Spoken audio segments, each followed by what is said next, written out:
بسم اللہ الرحمن الرحیم الصلاۃ والسلام علیک یا سیدی یا رسول اللہ وعلی آلک واصحابک یا سیدی یا حبیب اللہ اللہم انزلہ المقعد المقرب عندک یوم القیامہ۔ آج ہم سیکھیں گے کھانا کھانے کی سنتیں۔ سب سے پہلے میں آپ کو یہ بتاتا چلوں کہ کون کون سے طریقے سے بیٹھ کر کھانا کھانا آپ صلی اللہ علیہ وآلہ وسلم کی سنت مبارکہ ہے۔ دایاں گھٹنا کھڑا ہو، بائیں گھٹنے کو بچھا دینا، یہ آپ صلی اللہ علیہ وآلہ وسلم کی سنت مبارکہ ہے۔ دونوں گھٹنے کھڑے کر کر کھانا، یہ بھی آپ صلی اللہ علیہ وآلہ وسلم کی سنت مبارکہ ہے۔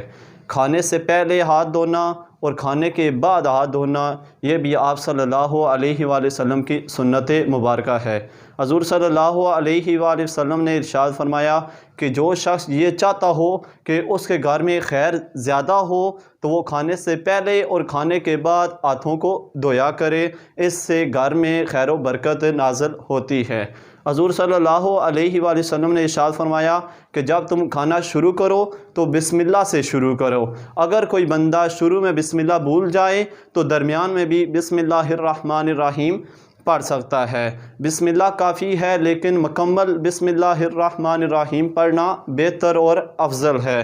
اگر کسی کو بسم اللہ شروع میں یاد نہیں رہی تو ایک دعا بھی ہم کو ثابت ہے آپ صلی اللہ علیہ وسلم کی حدیث مبارکہ سے، وہ یہ ہے بسم اللہ اولہ و آخرہ، یعنی اگر کوئی بندہ شروع میں بسم اللہ بھول جائے تو یہ دعا بھی پڑھ سکتا ہے۔ ایک صحابی آپ صلی اللہ علیہ وآلہ وسلم کی بارگاہ میں حاضر ہوئے اور عرض کرنے لگے، یا رسول اللہ صلی اللہ علیہ وآلہ وسلم، میں بیمار رہتا ہوں، میری صحت کے لیے دعا کریں۔ تو حضور صلی اللہ علیہ وآلہ وسلم نے ارشاد فرمایا کہ جب کھانا شروع کرنے لگو تو یہ دعا پڑھا کرو، بسم اللہ الذی لا یضر مع اسمہ شیء فی الارض ولا فی السماء وہو السمیع العلیم، تو تم صحت یاب ہو جاؤ گے، یعنی تم صحت مند ہو جاؤ گے۔ جو بندہ یہ دعا پڑھتا ہے وہ اللہ تعالیٰ کے فضل سے صحت مند ہو جاتا ہے۔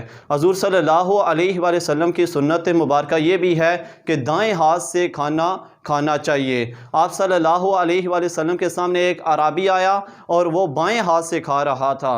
حضور صلی اللہ علیہ وآلہ وسلم نے ارشاد فرمایا کہ دائیں ہاتھ سے کھانا کھاؤ۔ تو اس نے عرض کی، یا رسول اللہ صلی اللہ علیہ وسلم، میں دائیں ہاتھ سے نہیں کھا سکتا۔